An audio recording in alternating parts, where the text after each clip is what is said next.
What if AJ Styles signed with WWF on the very night the invasion became a two-sided war? Here is what is documented.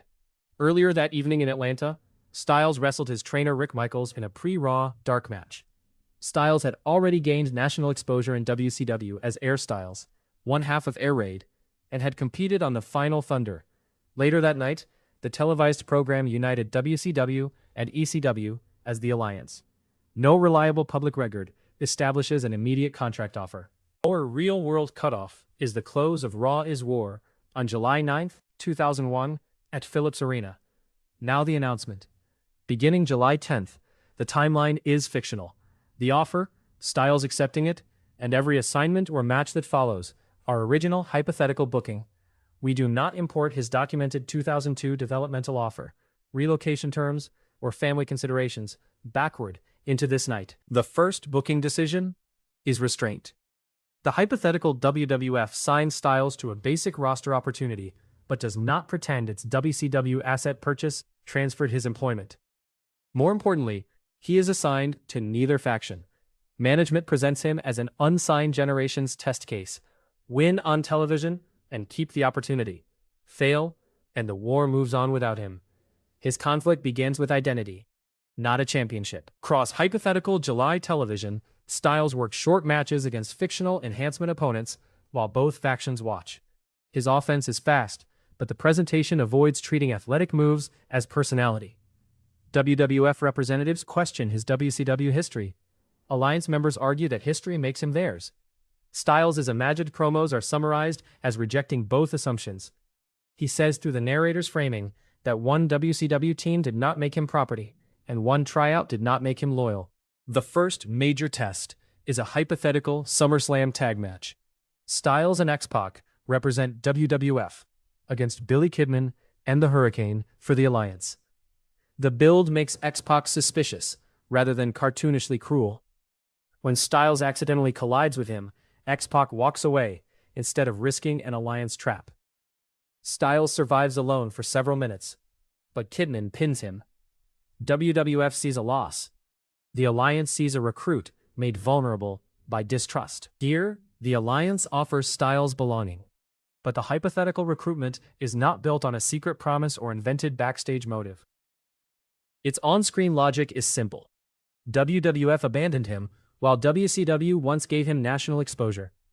Styles accepts only a temporary partnership and sets one condition in the narrator's summary.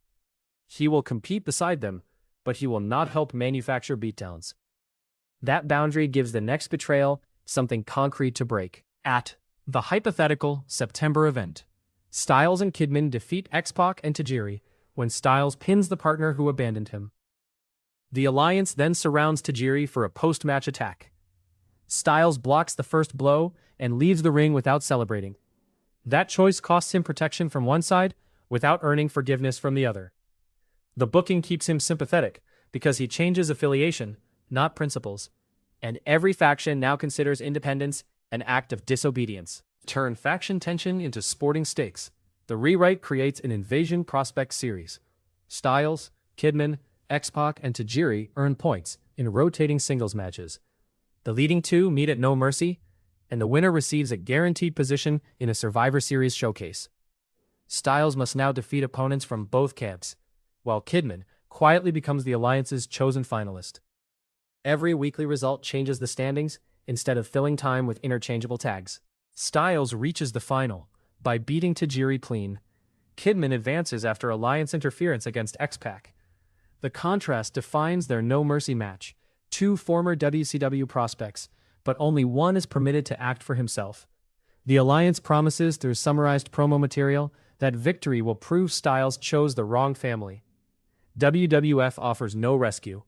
For the first time, Styles enters a major match, knowing defeat could leave him outside both armies. At No Mercy, Kidman controls the match through preparation, targeting Styles' balance and denying the springboard attack. Alliance seconds eventually interfere. Then comes the major reversal. X-Pac runs them off, not because he suddenly trusts Styles, but because he recognizes the same numerical setup he feared at SummerSlam. Styles wins clean once the field is level. The rescue repays abandonment without erasing it, and Styles earns the Survivor Series Showcase on his own terms. The Survivor Series Showcase is announced as a four-way elimination match: Styles, Kidman, X-Pac, and Tajiri. In this hypothetical booking, the winner receives a central place in a new post-war openweight division, while the other three receive review rather than automatic security. The stakes are opportunity, not a magical contract clause for every participant.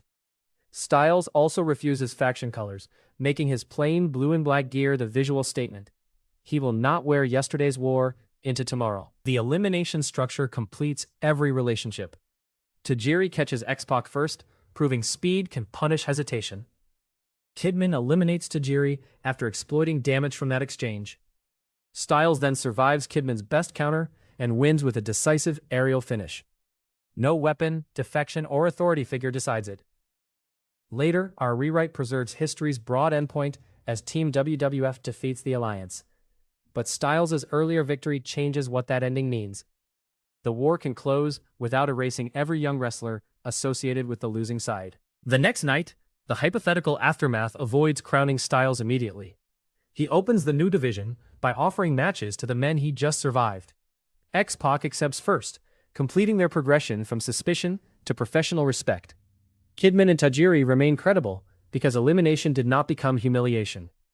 The practical consequence is a weekly competitive lane connecting cruiserweights, light heavyweights, and smaller heavyweights, with Styles as its measuring stick rather than its unbeatable monarch. That is the lasting rewrite. AJ Styles does not conquer WWF in 4 months, and he does not decide the invasion by himself. He proves that its future should be judged separately from its corporate past. The hypothetical signing produces a coherent new division, saves several rivalries for the post-war calendar, and gives Styles a believable first chapter. Not chosen by WWF, WCW, or ECW, but made undeniable by competing against all three legacies.